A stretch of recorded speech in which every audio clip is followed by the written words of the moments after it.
Hello there everybody, this is RegiTime here, and this is the last 30NL snap video I will be making in 2016, 2015 even. I'll get into the reasons why for that in a moment.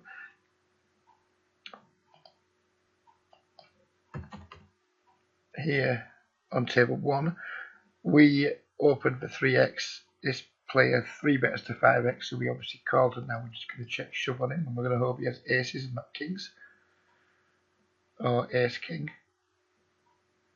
Normally I wouldn't call the 3-bet out of position with the 4-6 suited, of course, but when we get min 3-bet, it's usually a good time to not fold. And we 3-bet Ty Wheeler here with our ace queen. Ty Wheeler's a decent aggressive regular. I think you can definitely get him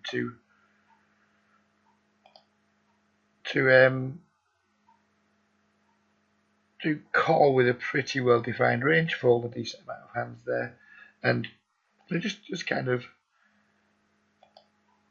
always know where we're at with him when he does whatever he does. When he calls, we know where we are, kind of, and when he 4-bets, we know where we are. But unfortunately, Sergio Roberts come along and put a small spanner in the works, but I'm still going to see bet here. It's king high, it's pretty damn dry, and I think it's very unlikely we're going to get check raised or anything like that unless one of them has a really strong hand. Unfortunately, when Ty Wheeler does call, he just has at least a king, and nothing much you're going to be able to do about it from here on in. Just hope to spike an ace on the river, which we do not do, and I'm just done at this point. And we're not c-betting this board on the left table versus the player with no money and the green tag. We just have showdown value and very little fold equity against the hands we'd like him to fold. So, and Ty Wheeler does indeed bet. So it looks like he had some kind of king, or he hit a set. Probably the former, and we do just check down against let villain win. Yep, so this is the last 30NL video because I am about to embark on the project that I talked about in my previous video, the pulling together project, which is where I want to recruit 6 new students, and in 6 weeks 6 sessions with each of them, and hopefully bring about some significant. That was a misclick, by the way, on the table 2 with the folding the S4 off on the button. Clearly that's an open. I just wasn't concentrating. Yeah, so what I want to do is get 6 players, have 6 sessions with them in 6 weeks, and hopefully bring about significant improvement in all of their games, and hopefully demonstrate just what a little bit of intensive training can do for anybody. So any recreational player, I want to recruit recreational players and or losing players. Don't particularly want to recruit already winning players. It's not going to help me achieve what it is I'm trying to achieve. I want to 3-bet here against Pillow. I don't think I want to get 30 bigs in pre with ace jack off, even against somebody with a short stack. So yeah, that's what I'm hoping to achieve with this. So my videos between now and the end of the year are all going to be around that. It's usually going to be one or more of the players that I've recruited sweating me playing. It might be 30 of that play. Sometimes it might be some regular tables.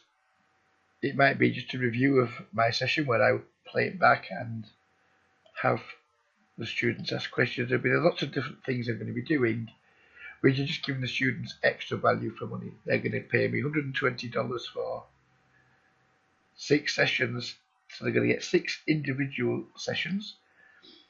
Then they're going to get at least 1, possibly 2 sessions per week where they have the opportunity to sweat me either individually or as a group, and those are the videos that I'm going to be producing, the ones where the students are sweating me. So they get an extra value from the money that they're paying by effectively, if they're really keen, getting lots and lots of sessions like for the price of, if they sweat me 6 times as well, they're actually getting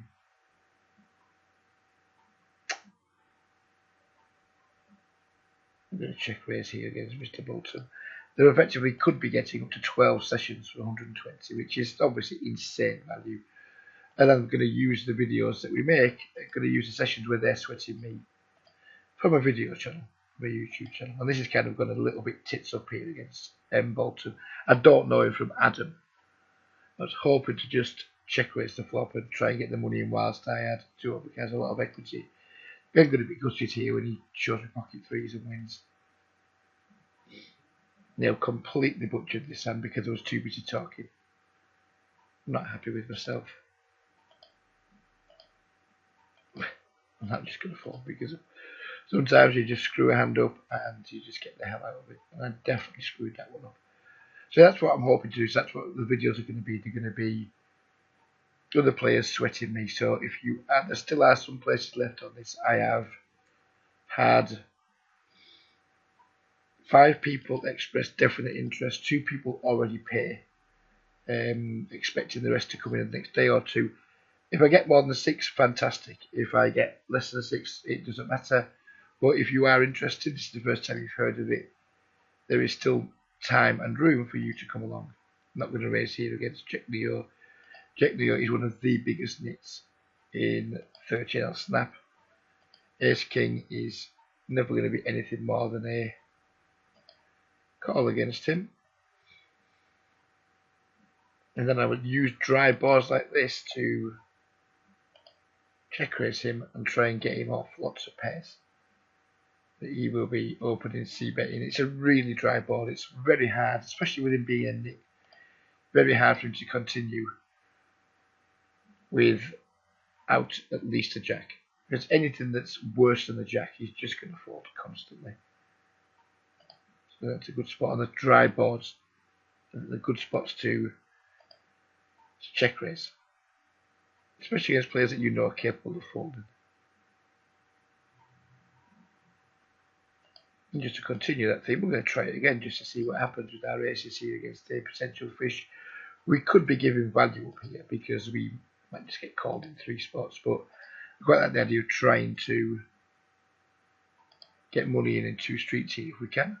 Well, this fellow might like his hand, so if we do get a check raise called here, the pot's going to be big enough where we can just shove the turn.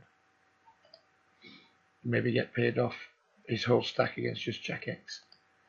But I also want to demonstrate just how powerful a move check raises are on dry, relatively unconnected boards. They are really, if you are looking to increase your check raising frequency, because it's something that's hard to do. Most people only check raise when they have sets, probably, and maybe some like 2 pairs and things. And it's really quite easy to play against check raises most of the time, because most of the time people are just doing it exclusively with strong ranges. So if we can start having knowing how powerful the move is, but also widening our range, I think it's a nice thing to be able to do. And I think dry boards are a good place to start doing it. Just to play around with it, just stick around with your game. We're not 3-betting here against Jack Neo. Again, he's a huge nit. King Queen suit is much closer to a fold than it is a 3-bet against Jack Neo. We're going to 3x open here because I don't really know either of the blinds. He's put a weak c-bet out there, but we just, again, yes, we could try and make him fold anything that's not an ace. He's made a weak c-bet on a dry board, but I'm just going to give him credit because he's under the gun range is incredibly narrow to begin with. So what I don't want to do is constantly dick around with his c-bets because eventually he will start playing back and fighting back. I don't want him to fight back. I want most of the time me to be able to push him around, but not to the point where he starts adjusting to me. I don't want him to do that. I want to give him at arm's length But have him on the back foot without him getting to the point where he gets that pissed off with me that he starts doing things I don't expect of him.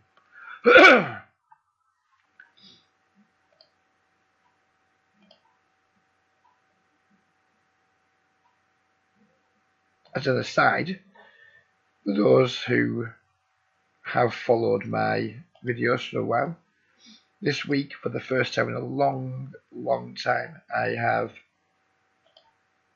restricted my gameplay on PokerStars. I'm very, very nearly self-excluded because the games are just so abysmal. And because I wanted to focus really hard on the next 6 weeks of doing the coaching and my own game. I didn't want any extra distractions of thinking, oh, should I just have a little look at PokerStars this week? I almost self-excluded, but got a plan in the new year to maybe think about playing some scoop events. So no, let's not self-exclude, because usually I do it for 6 months at a time. No, let's not self-exclude, but I have restricted down to I can't play cash games, which is like a temporary holding measure. I can adjust it back within 24 hours should I want to, but usually when I go move and then decide to go and give PokerStars a shot, it's an impulsive thing. The fact that I now have a 24-hour cooling off period means I can't just impulsively deposit and start playing, which hopefully will help keep me really, really well focused during this late November and all December project. I was playing quite a lot of, my plan was to play lots of 10NL, 16NL, for the purposes of the videos when people are sweating me, so my concentration is going to be a little bit lower during them. But wow, the games were just so insanely fucking dull. I thought I don't even want to produce videos in games that are as dull as this. So the best way to protect myself against producing dull videos is don't play on dull sites. 2 regulars and an unknown, so we're not going to. This is how I vary my open size. I don't vary it through hand strength, I vary it with who's to act behind me. There's a lot of combination of things. If I have a strong hand and fish behind, I might 4x it or pot it. If I'm at the middle part of a range or any regulars behind, I might mid-raise. There's lots of different things that go into my sizing. Do I have a sizing tell pre-flop? It's going to be a hard one to figure out, but I do alter my sizes depending on the conditions behind me or what's happened in front of me. This is not something I see very many players doing. Here, for example, this is now just going to be a 3x because we have Vasily, who's likely going to be a not regular player with that stack size, and Android, who I don't know. So I'm going to presume they're both weaker players and make a larger raise because I think I'm just going to win the pot more often. Not likely to get 3-bet, I'm just going to win the pot pretty damn often. So I don't mind it being a little bit bigger. If there's 2 regulars in the blind, I'll probably just min open it. Ty Will is an aggressive regular, MSN is a fish, so we're going to 3x the A7. I'm going to check back here against Android and probably call a riverbet on a non-club. Queen doesn't particularly scare me. And we're going to see bet here versus MSN. His range is going to be very wide. So he bangs this in here. He's either, to me, he has a 5 here or some kind of misdraw. I don't think he's choosing this sizing with an 8. So I think I'm going to call. Maybe S3 is full as well. And he just have the 5, which is damn unfortunate that he just peels second pair and just binks it on the turn. But I think his hand was quite, what's the word I want to use? Polarised, call it what you will there. I don't think he has a queen, don't think he has an 8 when he does that. It's either 5 or nothing. Or 3's full, 5 or nothing. It's hard to have 3's full, it's hard to have a 5, so we just went for the call, and unfortunately he did have the 5. Very obvious, just shove here on the gentleman's stack size. Fortunately, it looks like he's going to hold. He doesn't hold. Yay. Well, not hope, but it looks like he's going to win the hand. Of course, didn't mean hold. He wasn't in front. So yeah, there's that 5x. It's disappointing when we pay off a pot-sized bet on the river. I think in a situation like that, I'm usually going to elect to call. Just because of the way the board's run out. Just, what 8x is he doing that with? He just isn't, is he? If he doesn't have an 8, it's hard for him to have a queen, because what queen peels the flop and then decides to just pot it. So yeah, I'm happy with the way I played the hand. Not happy with the result, obviously. We're very happy with how we played the hand. And I would do the same again.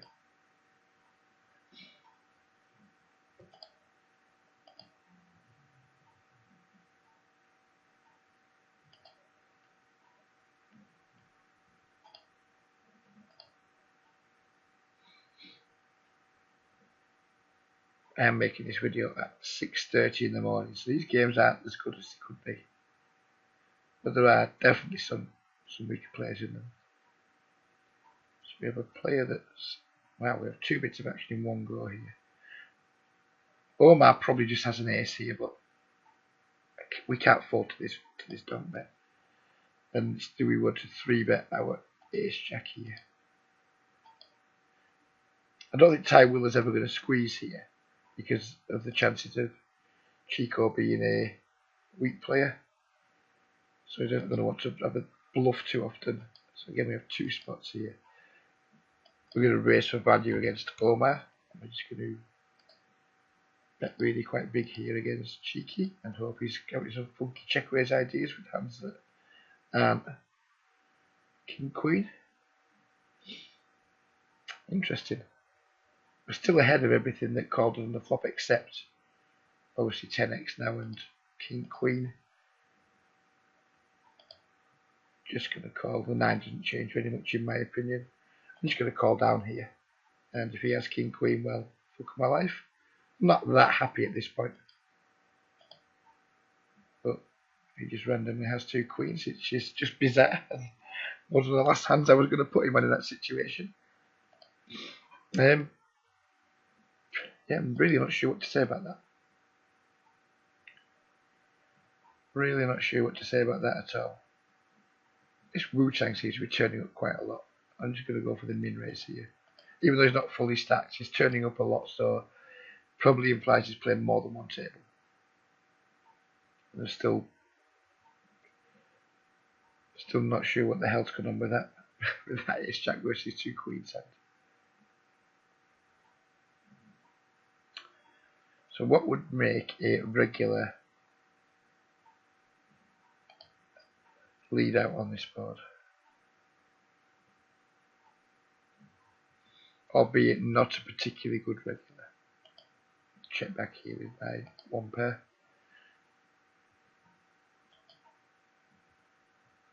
I think he's going to have a 1 pair hand a lot of the time.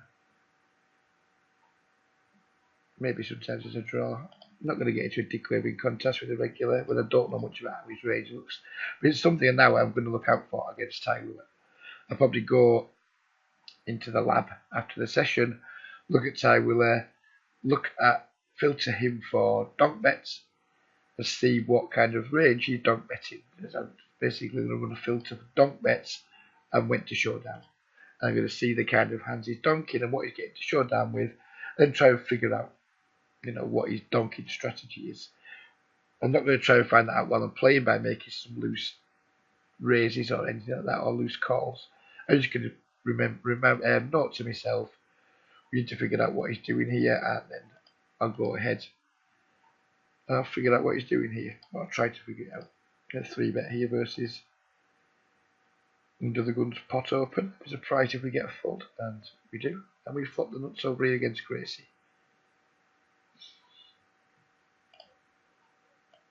It's tempting to check here, but we want to start building a pot.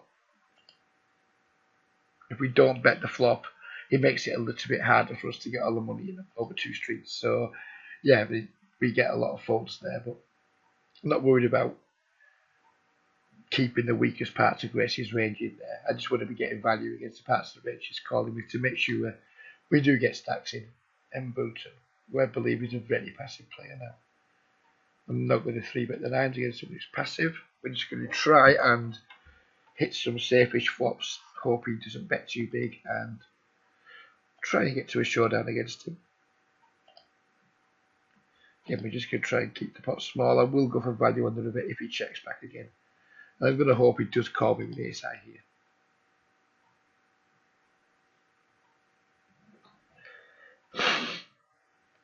And we get min raised, which wasn't expected. I think I'm just going to go ahead and pay him off, given that we're getting 4-1. Yeah, he's just doing something a little bit silly. Wu-Tang's limped under the gun, which is interesting. It's a player that seems to be playing a lot of tables, but has then done that. So M. Bolton's raised again here. It's an enigma wrapped up in a puzzle. We're going to 3-bet him for value. I'm not going to c-bet this board. It's a pretty awful board for us to c-bet on, so we're just not going to do it. Again, 2 players. Now we've hit the king, we'll probably bet the turn if he checks to us again. Just going to keep checking against M. Bolton. We might just have the best hand now. We almost certainly have the best hand. Unless he's got some weird 2-pair or maybe a slow played set.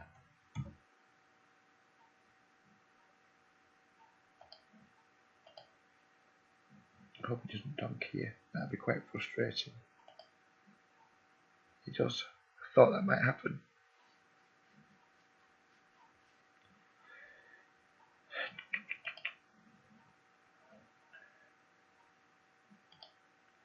I think he's almost certainly doing this for value.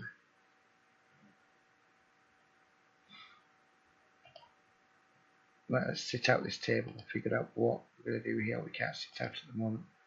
I think he's almost certainly value betting here.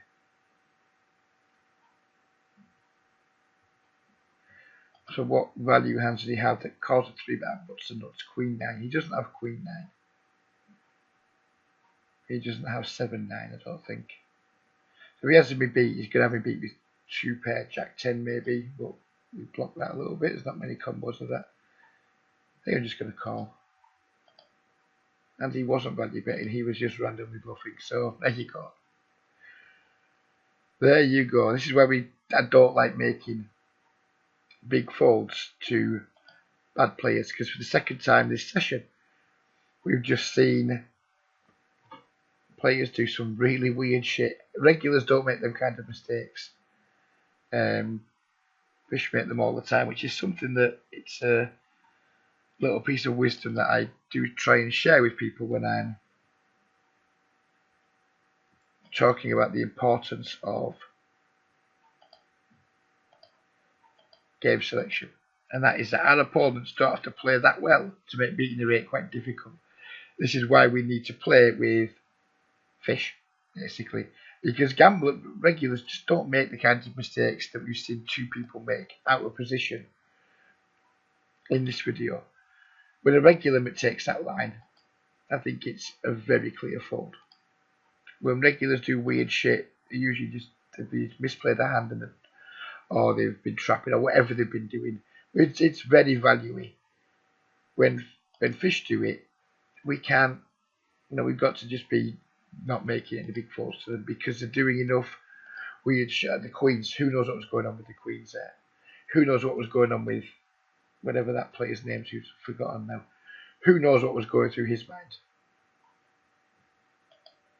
when he's called 3-bet out of position with the A7, when he called the turn bet. I mean, God knows what's going on. So there's no point trying to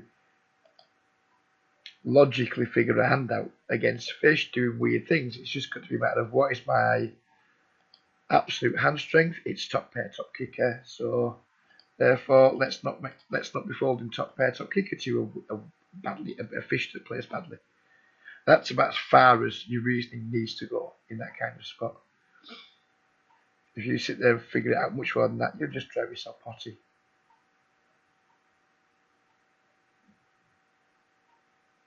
Good spot with the aces and with the kings.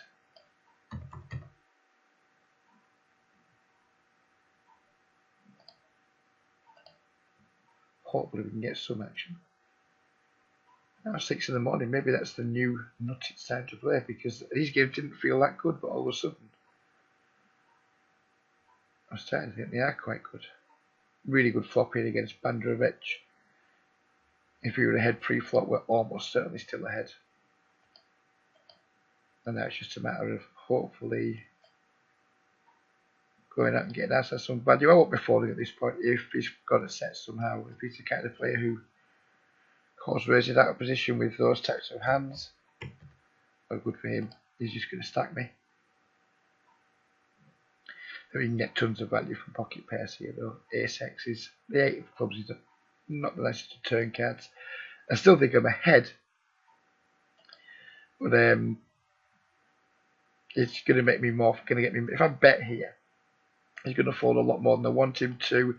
I don't want to give him an opportunity to like check shove on me or something like that. And at this point, I'm just wanting to control the size of this pot. So I'm going to check. If a club comes, I'm going to be pissed off and fold if he bets. I'm going to call on a non-club river. Unfortunately, the club did come. And yeah, it's disappointing. I'm going to hope he goes check and he's got pocket queens without a club. Wow, just the ace-6. What is going on? What is going on here? I have literally no idea, but I'll take it. No idea what how to. Because I mean, when you have a player, what's my note say on him? It's 21-18, low 3 bets. All my note says. Yeah, I don't understand. Can't explain why he's called the 3 bet out of position with the ace-6. Check call with the, albeit double gutter. So yeah, I guess he maybe has to call the flop, but yeah. And decided not to bluff the river. Nope, can't figure that one out, I'm afraid. I'm just going to have to put it down to a regular playing badly.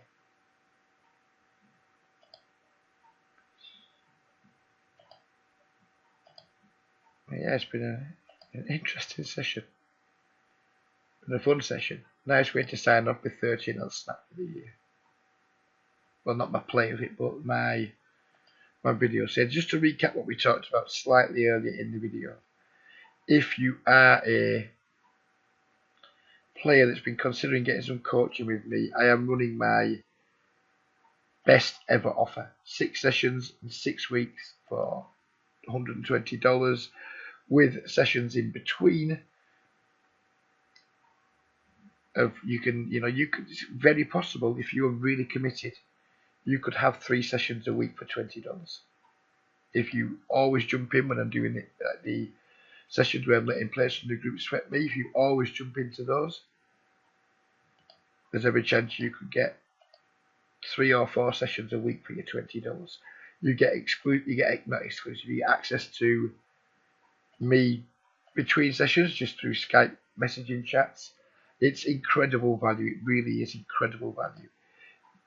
Do not miss out on it. If you've been thinking about it but you're not sure, do not miss out on it. I don't think I'll ever run a promotion quite as attractive as this one, unless it goes really well. Then I'll do it again. If it does prove popular and people do improve, I will do it again. But please do consider giving it a shot. I would say this, but I think it is absolutely incredible value. So just have a little think about it.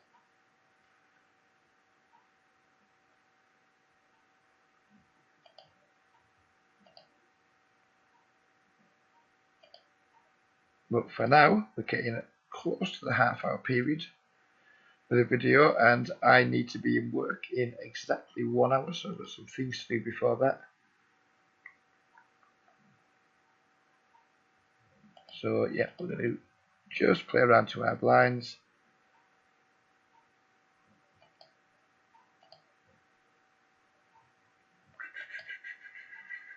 Going to call here against somebody who I think is probably not a regular. We're going to play around to our blinds, and we're going to end the video. It's a pretty unexciting flop for us, unfortunately, with this hand. I did consider 3 betting, but I'm not familiar with MSN. So, and I looked at the blinds, wasn't that worried about getting a 3 bet, so I've got just peel on the button with a suited ace. Play some poker post flop. We're just going to fork. We just flop nothing. And we're going to play this round to the blind on table 1, table 2, sorry, and that's going to be the end of it. Please do get in touch about the coaching deal. It is literally, it's going to make me very busy. It really is a fantastic deal.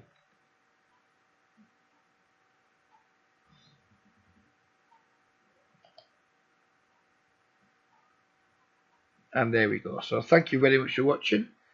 I will be back for the next few weeks with lots of videos per week, 2 or 3 videos per week, all documenting how the December project is going. But for now, thanks all for watching. Take care everybody, be lucky, and I'll see you again soon. Bye bye for now.